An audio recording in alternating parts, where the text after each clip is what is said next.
A7 न्यूजमध्ये आपले स्वागत। महाराष्ट्र राज्य माहिती आयोगाचे मुख्य माहिती आयुक्त यांनी माहिती अधिकार कायद्याचे उल्लंघन केल्याचा आरोप करत विराट राष्ट्रीय लोकमंच काउन्सिलचे राज्यपाल, मुख्यमंत्री व मुख्य सचिवांकडे तक्रार दाखल केली आहे। माहिती अधिकार अधिनियम 2005 नुसार नागरिक कोणतेही कारण न देता माहिती मागू शकतात। मात्र पांडे यांनी जनहित दाखवा या कारणावरून तब्बल 10,000हून अधिक अपील फेटाळल्या।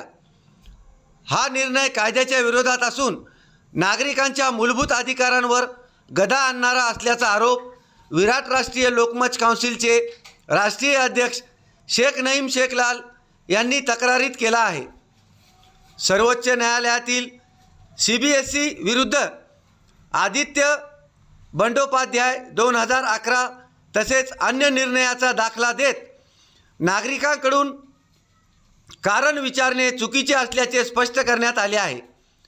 तसेच अपील सामूहिक पद्धतीने फेटाळून न्यायसंगत प्रक्रियेचा भंग केल्याचा आरोप करण्यात आला आहे।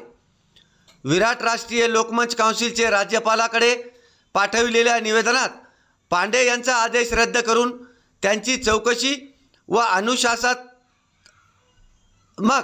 कारवाई करावी, नागरिकांची अपील पुन्हा सुनावणीस घ्यावी आणि भविष्यात कोणत्याही माहिती आयुक्ताला अपीलावर मर्यादा आणण्याचा अधिकार नाही याबाबत शासनाने स्पष्ट परिपत्रक काढावे अशी मागणी शेख नईम शेखलाल यांनी केली आहे। A7 न्यूजसाठी अनिस अहमद, हिंगोली। ताजा घडामोडी पाहण्यासाठी आमच्या चॅनलला सबस्क्राइब करा, लाईक करा, शेअर करा आणि बेल आयकॉनला प्रेस करा।